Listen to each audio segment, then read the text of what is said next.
Hey guys, welcome to my channel. If you're new, I'm So. Today, I wanted to switch it up and give you guys a treat. I had a taste for Oreo cookies, but then I had a taste for cake. But I never had Oreo cookies inside of a cake, so decided to put it inside of a cheesecake. But I didn't want the entire cheesecake, so I made cupcakes, if that makes sense. Sounds cliche, I know. It's like some sort of way I try to psych my mind out to reward myself with small treats, I guess. Anyway, it's quite simple and satisfying. So today we're making Oreo Cheesecake Cupcakes.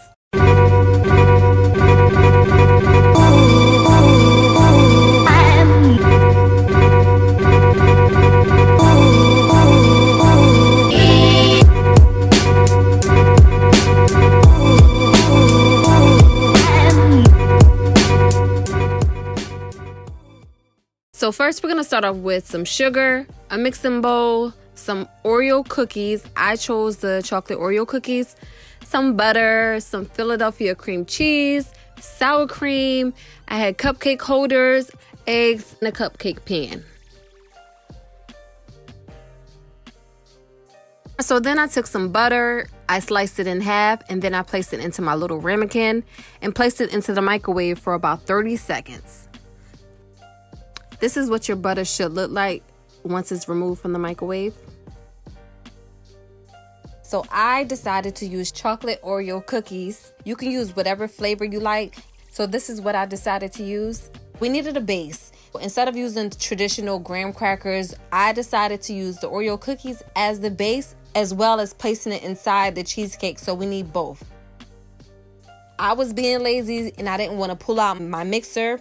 So I used this magic bullet, and let me tell you guys, that was an epic fail. Do not take baby steps when making this. Pull out your mixer and crush up these cookies. Trust me, it'll save you a hassle. So just like my strawberry cheesecake, we're gonna take a similar approach to how we make this cheesecake.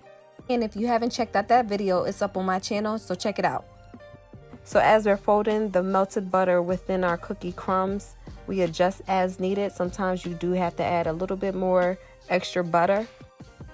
So we're going to take the melted butter, we add that to the Oreo cookie base. And of course, you can adjust as needed. You always can melt more butter. The overall goal is for the cookies and the butter to actually form together so we can make that good solid crust. If you haven't already, don't forget to subscribe, hit that like button, and turn on your post notifications. This is perfect. So now that our crust has come together, we then add it to our cupcake holders. We just need a thin layer to the bottom of our cupcake holders because we don't need it too thick. It is only the crust. So we take a little scoop of our crust and we add it to each cupcake slot. So we press down with the fork so it can have an even layer to the bottom of our cupcakes. And then we're going to bake these in the oven for about 10 to 15 minutes on a low heat at about 250.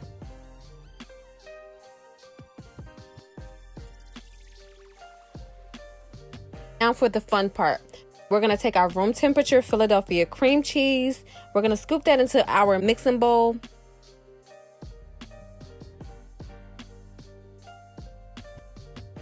And then we're going to take a few scoops of the sour cream and the vanilla extract. I will leave the ingredients down below in the description box.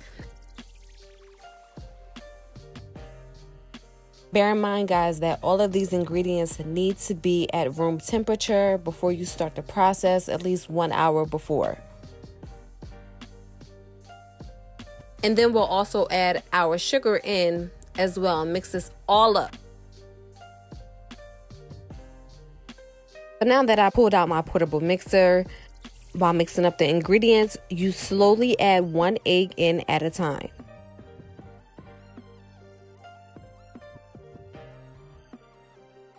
We're looking for a rich, smooth consistency for the batter. And you don't have to go being a fat like me, but let's just say, for instance, you wanted to taste your batter to see if it was tasty enough. Go ahead, go right ahead and take a little tiny little taste and let me know how it tastes. If it's tart, guys, that's not my fault. But if it was, let me know in the comments below if you had to add more sugar. So you want the consistency to be smooth, so you have to continue to beat the batter until all of the lumps are out of it.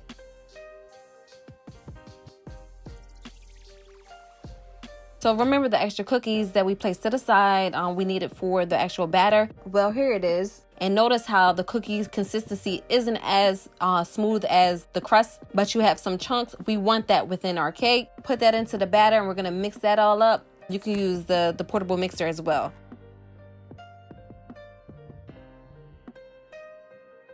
Now it's time to remove the cupcake crust out of the oven, which I had in the oven for about 15 minutes on low heat.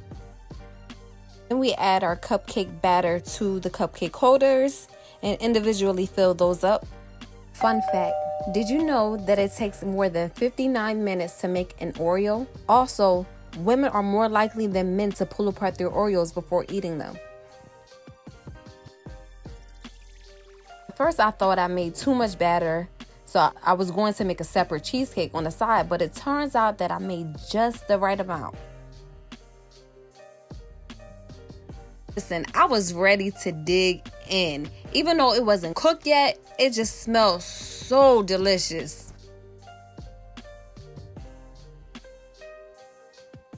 And into the oven they go. So we're going to place these bad boys into the oven on about 350. We're going to keep it in the oven for about 45 minutes to 55 minutes. I know when I do bake a cheesecake, my cheesecake does take longer, but with these cupcakes, they only took me about 45 minutes to produce. How we doing in there? Y'all right? Okay, mommy be back to check on y'all soon. You need a one-on-one relationship with your food on whatever you're cooking. So it's good to have communication. Sometimes I do have small talks with my food. I'm gonna be honest. So look at these. We just took the babies out the oven, and you may notice that it has sunk a little bit, but that's perfectly fine. You know, they look perfect. The aroma smells amazing, okay?